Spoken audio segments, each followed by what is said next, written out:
Innal hamdalillah nahmaduhu wa nasta'inuhu wa nastaghfiruhu wa natubu ilaihi wa na'udzu billahi min syururi anfusina wa sayyiati a'malina. May yahdihillahu fala mudilla lahu wa may yudlil fala hadiyalah. Wa asyhadu an la ilaha illallah wahdahu la syarika lah wa asyhadu anna Muhammadan abduhu wa rasuluhu la nabiyya ba'dah.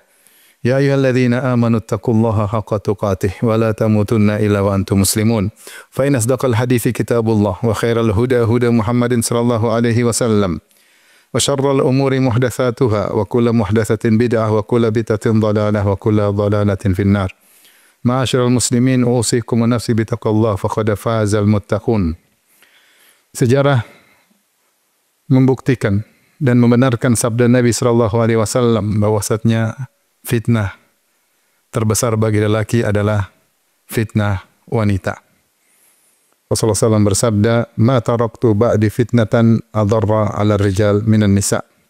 Tidak pernah aku tinggalkan fitnah paling berbahaya bagi lelaki seperti fitnah wanita.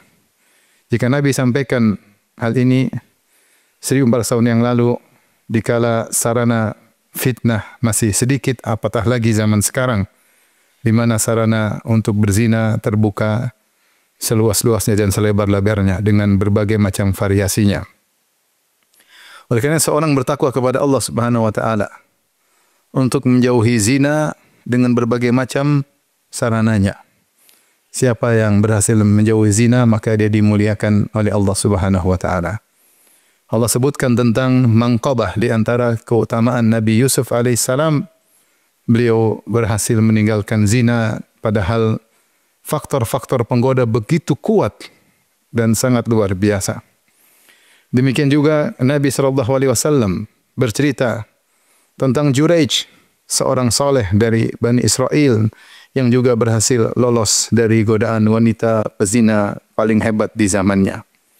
Demikian juga Nabi ceritakan tentang 7 golongan yang Allah naungi pada hari kiamat kelak. Di antaranya orang yang kelima, rajulun da'athu imra'atun dzatu jamalin wa mansibin faqala inni akhafullah. Seorang laki saleh yang dirayu oleh seorang wanita yang cantik dan kaya raya atau berkedudukan, kemudian dia menolak, dia berkata, inni akhafullah, sungguhnya aku takut kepada Allah Subhanahu wa taala.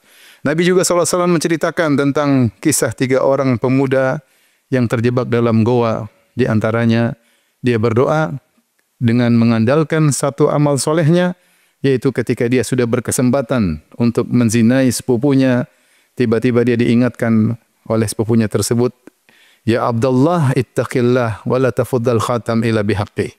Wahai Abdullah, wahai fulan, bertakwalah kepada Allah, jangan kau berhubungan kecuali dengan haknya. Akhirnya dia pun tinggalkan wanita tersebut karena Allah Subhanahu wa taala. Ini dalil bahwasanya meninggalkan maksiat ketika faktor begitu besar, maka merupakan amal soleh yang sangat luar biasa di sisi Allah. Dan tidaklah Nabi menceritakan ini semua, tidaklah Allah ceritakan kisah Nabi Yusuf kecuali untuk memotivasi kita agar berusaha sejauh-jauhnya dari dosa zina. Ma'asyiral muslimin, di antara hal yang menakjubkanlah kisah Nabi Yusuf alaihissalam. Siapa yang merenungkan tentang kisahnya, dia tahu bahwasanya faktor yang membuat Nabi Yusuf bisa terjerumus dalam zina sangat banyak. Disebutkan oleh As-Sa'di dalam tafsirnya, disebutkan oleh Ibnu Qayyim dalam Al-Jawabul Kafi. Di antara faktor-faktor tersebut, Yusuf masih muda sehingga gejolak syahwatnya luar biasa. Kemudian wanita tersebut, Imratul Aziz, adalah perempuan yang cantik dan kaya raya dan sudah sering berbuat baik kepada Yusuf. Di antara faktor tersebut juga adalah sang wanita ghallaqatil abwab, telah menutup pintu-pintu sehingga tidak ada yang mengetahui kalau mereka berzina, ya. Kemudian juga wanita tersebut yang mulai menggoda. Beda dengan sang lelaki, kalau mulai menggoda, wanita tersebut yang mulai menggoda. Di antara faktor juga Yusuf alaihissalam asing, jauh dari kampungnya. Sehingga kalau dia berbuat kejahatan atau kemaksiatan, dia tidak perlu malu. Berbeda kalau orang bermaksiat di kampungnya sendiri, dia malu dengan keluarganya. Dan banyak faktor, ya, yang membuat godaan terhadap Yusuf sangat luar biasa.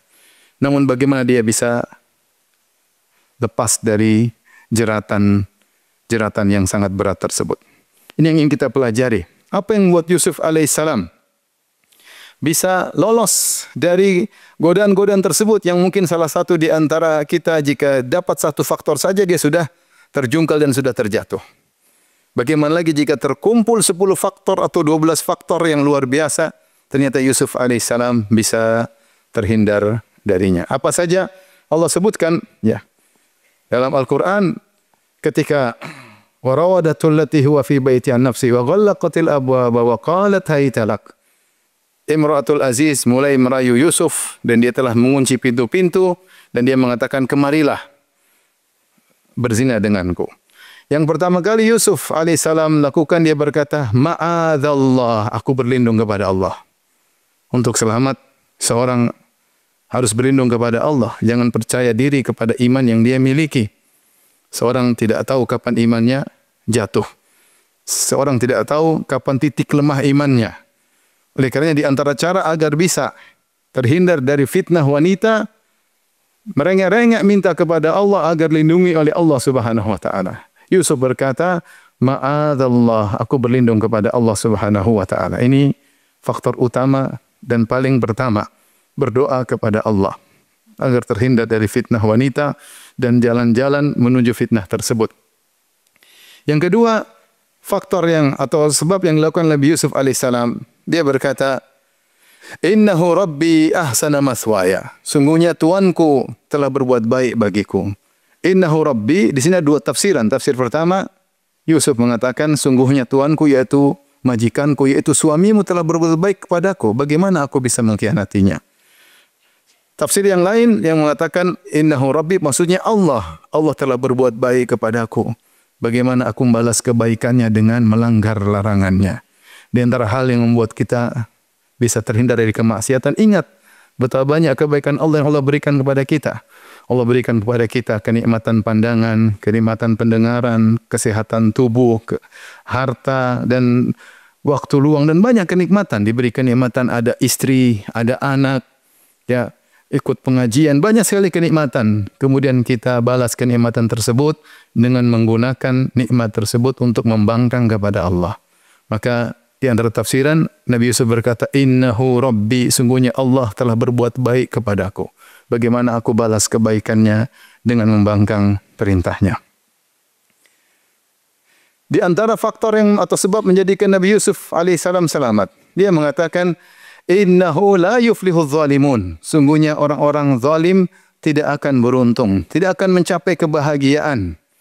Yusuf menjelaskan, mengingatkan dirinya dan mengingatkan Imra'atul Aziz, istri Al-Aziz atau istri menteri tersebut yang sedang merayunya, bahwasanya perbuatan zina adalah perbuatan kezaliman.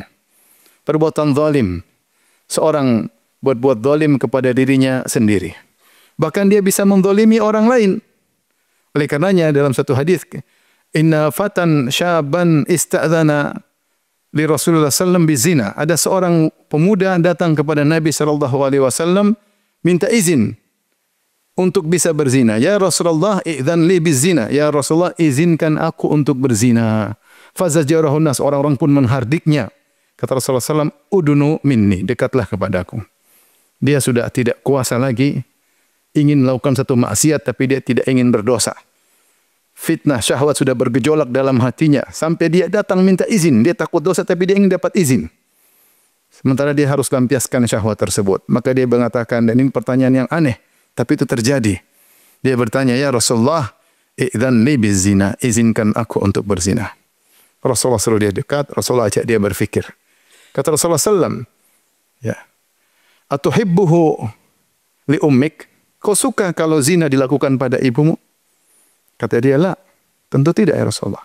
Kata Rasulullah, walan nasu yuhibbunahu li ummahatihim. Orang-orang pun tidak suka kalau ibunya dizinai atau ibunya berzina.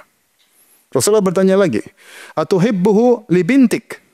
Sukakah engkau zina jika dilakukan pada putrimu? Kata dia, la, tentu tidak ya Rasulullah. Kata Rasulullah SAW, walan nasu yuhibbunahu li banatihim. Demikian juga orang-orang tidak ada yang mau kalau putri-putrinya dizinai atau melakukan perzinahan. Atuhibbuhu li ukhtik? Kau suka zina itu jika dilakukan oleh kepada saudari perempuanmu? Kata dia, la, tentu. Kata Rasulullah SAW, walan nasa yuhibbunahu li akhawatihim. Demikian juga orang tidak ada yang suka. Orang-orang mana yang suka kalau saudari-saudarinya dizinai? Rasulullah berkata lagi, "Atuhibbuhu li ammatik?" Apa kau suka kalau tantemu, li khalatik, kalau tante bibimu melakukan zina? Kata dia, tentu tidak ya Rasulullah. Kata Rasulullah, "Walan nas yuhibbunahu li ammatihim, walan nas yuhibbunahu li khalatihim." Manusia pun tidak ada yang suka kalau tantenya berzina, bibinya berzina. Maka orang itu pun tertegun. Dia sadar bahwasanya zina menzalimi orang. Menzalimi orang. Kalau kau tidak suka terus dilakukan pada putrimu, pada ibumu, pada adikmu, pada tantemu, kau akan marah. Maka kau telah dizalimi. Maka kalau kau berbuat zina pada orang yang demikian pula, enggak ada yang suka. Enggak ada yang suka putrinya dizinai, enggak ada yang suka ibunya dizinai. Ini di antara yang menguatkan makna innahu la yuflihul zalimun. Sungguhnya orang berzina dia telah berbuat apa? Zalim, berbuat kezaliman. Maka Yusuf alaihissalam mengingatkan dirinya dan juga mengingatkan Imra'atul Aziz. Kemudian di antara sebab yang buat Nabi Yusuf alaihissalam selamat, beliau kabur dari tempat kemaksiatan. Wastabaqal baba wa qaddat qamisahu min dubur. Maka Yusuf pun kabur menuju pintu untuk pergi dari kamar tersebut. Imra'atul Aziz juga kelari dengan cepat untuk menutup pintu, saling kejar-kejaran. Yang satu ingin kabur dari kamar, yang satu ingin mengunci kamar. Tapi akhirnya Yusuf ditarik bajunya dari belakang. Karena Yusuf alaihissalam tahu sekuat-kuatnya seorang jika bertahan di tempat maksiat lama-lama juga akan luntur imannya. Sekarang kita kuat, setengah jam berikutnya, 1 jam berikutnya. Sekarang nggak ada masalah, minggu depan mungkin ada masalah. Setan menggoda kapan saja. Ya, setan menggoda kapan saja. Ma'asyiral muslimin. Di antara sebab yang menjadikan Nabi Yusuf alaihi salam selamat. Setelah itu, setelah dia kabur, kemudian akhirnya ketangkap basah oleh majikannya. Kemudian terjadi apa yang terjadi. Kemudian akhirnya dia dirayu oleh wanita-wanita Mesir. Bukan Imra'atul Aziz saja, tapi wanita-wanita Mesir. Kemudian Nabi Yusuf alaihissalam berdoa lagi. Dia mengatakan, Rabbis sijnu ahabbu ilayya mimma yad'unani ilaih. Wa illa tasrif anni kaidahunna asbu ilaihinna wa akum minal jahilin. Ya Rabbku, lebih baik aku di penjara daripada memenuhi hasrat para wanita-wanita tersebut. Wa illa tasrif anni kaidahunna. Kalau kau tidak palingkan aku dari rayuan mereka, asbu ilaihinna, aku akan condong kepada mereka. Wa akum minal jahilin, aku termasuk orang-orang bodoh, yaitu orang-orang yang bermaksiat. Bodoh mendahulukan kenikmatan yang sedikit dengan menumbalkan kenikmatan yang abadi. Aku termasuk orang bodoh. Di sini sebab utama yaitu Yusuf alaihissalam mengakui kelemahan dirinya. Tidak mengandalkan keimanannya. Tidak mengandalkan ilmunya. Tidak pede dengan ilmu dan imannya. Tapi dia mengakui kehinaan dirinya. Dia mengatakan, Ya Allah, kalau kau tidak palingkan aku akan terjerumus. Palingkanlah aku dari godaan tersebut. Akhirnya Allah pun menyelamatkan Nabi Yusuf. Oleh karena seorang kalau terasa tergoda dengan wanita segera menangis, minta tolong kepada Allah. Sungguhnya imannya belum tentu bisa menyelamatkannya, imannya yang lemah tersebut. Sungguhnya ilmunya bisa jadi dia lupakan ketika syahwat telah bergejolak. Yang bisa menyelamatkan dia hanyalah Allah. Maka menangis dengan merengek-rengek agar diselamatkan oleh Allah Subhanahu wa taala. Aqulu qouli hadza astaghfirullah li wa lakum wa lisal muslimin kulli dhanbin khati'a fastaghfiruhu innahu huwal ghafurur rahim.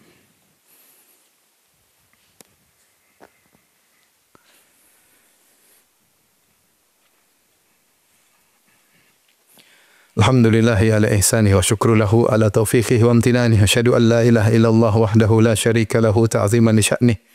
Wa asyhadu anna Muhammadan abduhu wa rasuluh da'ila ridwanih. Allahumma salli alaihi wa ala alihi wa ashabihi wa ikhwani. Di antara sebab, saya rasa ini sebab yang paling utama adalah selain berdoa kepada Allah, tidak memberi celah sedikit pun yang membuka celah-celah zina. Apa kata Imra'atul Aziz tatkala dia panggil Yusuf untuk keluar dihadiri oleh para ibu-ibu Mesir? Akhirnya mereka pun memotong-motong tangan mereka tanpa mereka sadari saking tampannya Nabi Yusuf alaihissalam. Kemudian kata Imra'atul Aziz, Wa laqad rawattuhu an nafsihi fasta'sam. Sungguh aku telah merayunya, tapi dia iktisam, yaitu dia bersih kukuh, keras, tegar, tidak noleh sedikit pun. Ini di antara hal yang membuat Nabi Yusuf selamat. Tidak kasih celah sedikit pun. Banyak perzinahan tidak langsung berzina, dimulai dengan celah-celah kecil. Tawa ketiwi, WA-WA-an, chatting-chattingan, kemudian obrolan yang berlebihan antara lawan jenis, akhirnya terbawa, jatuh cinta, kesemsem, akhirnya terjerumus dalam zina. Dan ini juga yang menyelamatkan Jurayj. Di antara sebab Jurayj, ahli ibadah Bani Israel, selamat karena dia tidak kasih celah sedikit pun. Ketika Jurayj sedang beribadah, dia dihasati oleh Bani Israel. Maka ada seorang wanita pezina tercantik di zaman itu, dia berkata, "In syi'tum la aftinannahu lakum." Kalau kalian mau, saya akan fitnah dia untuk kalian. Oh, mereka pada senang, ayo fitnah dia. Kata Nabi SAW ketika menceritakan hal ini, "Fata'arradat lahu wa lam yaltafit ilaiha." Maka wanita ini menampakkan dirinya kepada Jurayj, tapi kata Nabi, "Wa lam yaltafit ilaiha." Ini Jurayj tidak noleh sedikit pun, sedikit tidak noleh. Tidak bilang, silakan ukhti, tidak ada. Tidak noleh sama sekali. Dalam riwayat yang lain, fada'athu fa'aba an yujibaha. Dia panggil Jurayj, Jurayj tidak mau balas. Itu dia panggil ya Jurayj. Dia tidak balas sama sekali. Kalau dia balas akan terjadi pembicaraan. Jurayj tidak kasih celah sama sekali. Akhirnya dia pun selamat. Ini masalah besar, seorang terjerumus dalam zina gara-gara memberi celah. Ya ikhwan, ma'asyiral muslimin. Fitnah wanita bukan menimpa orang-orang awam saja. Bahkan yang kita contohkan fitnah wanita menimpa orang-orang soleh. Yusuf, seorang Nabi alaihissalam. Jurayj, ahli ibadah. 7 golongan, yang golongan kelima juga seorang soleh. Mereka juga terpapar dengan fitnah-fitnah ini. Oleh karena seorang jangan merasa bahwasanya saya sering ikut pengajian, saya penuntut ilmu, kemudian tidak akan terkena fitnah ini. Betapa banyak orang sudah berguguran. Kisah-kisah mengerikan yang kita dengar. Ketika syahwat sudah bergejolak, maka ilmu dia lupakan, iman dia kesampingkan. Akhirnya terjerumus menjadi orang jahil yang mendahulukan kenikmatan sesaat untuk menumbalkan kenikmatan yang abadi. Dengan seorang berusaha meninggalkan zina, dan tidak mungkin bisa berhasil meninggalkan zina kecuali meninggalkan sarana-sarana menuju zina. Kata Nabi SAW, "Kataballahu li bani Adam hadzahu minaz zina, mudriku dzalika la mahalah." Sungguhnya Allah telah menetapkan bagi anak Adam pasti kecipratan zina, dia pasti mendapatinya dan dia tidak bisa menghindarinya. Yaitu sarana-sarana zina. Kemudian kata Rasulullah SAW menjelaskan, "Al-ainani tazniyan wa zinahuman nazar." Sungguhnya 2 mata berzina dan zinanya adalah dengan melihat. Itu melihat hal-hal yang menggugah syahwat, membuat syahwat bergejolak, melihat aurat wanita yang tidak halal bagi kita. Dikatakan oleh Nabi zina. Wal udhunani tazniyan wa zinahuma al-istima'. Dan kedua telinga berzina dan zinanya dengan mendengar hal-hal yang menimbulkan syahwat, mendengar nyanyian-nyanyian yang membuat syahwat bergejolak, rayuan-rayuan dan yang lainnya. Kemudian lidah pun berzina dengan rayuan, tangan berzina dengan sentuhan, kaki berzina dengan berjalan menuju tempat perzinahan.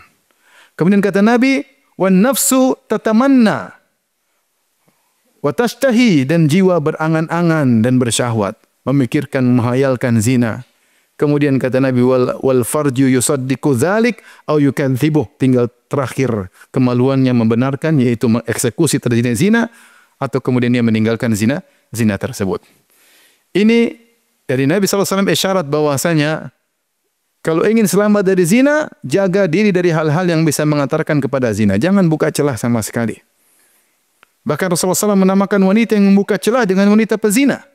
Kata Nabi SAW, ayyumam ra'atin ista'tarat thumma kharajat min baitiha, ya, famarrat biqaumin yajidu minha rihaha fahiya zaniyah. Wanita mana saja yang berparfum, kemudian dia keluar dari rumahnya, kemudian melihat suatu kaum agar mereka mencium aroma wanginya, wanita pezina. Kenapa yang wanita pezina? Karena dia telah membuka celah untuk berzina dengan membuat syahwat para lelaki bergejolak ketika mencium aroma wangi tubuhnya, wangi pakaiannya. Oleh karenanya, hendaknya kita bertakwa kepada Allah Subhanahu wa taala. Jaga pandangan. Kita hidup di zaman fitnah wanita menerjang siapa saja, tidak membedakan antara penuntut ilmu atau selain penuntut ilmu, tidak membedakan antara dai ataukah audiens. Semua bertakwa kepada Allah Subhanahu wa taala. Berdoa, Allahumma kfini bihalalika an haramik wa agni fadlika aman siwak. Ya Allah, cukupkanlah aku dengan yang halal, jauhkan aku dari yang haram. Cukuplah aku bahagia dengan wanita yang halal bagiku dan jauhkan aku dari kemaksiatan dengan wanita yang tidak halal bagiku. Semoga Allah Subhanahu wa taala melindungi kita dari segala fitnah baik yang nampak maupun yang tersembunyi. Innallaha malaikatahu yusholluna 'alan nabi ya ayyuhalladzina amanu shallu 'alaihi wa sallimu taslima.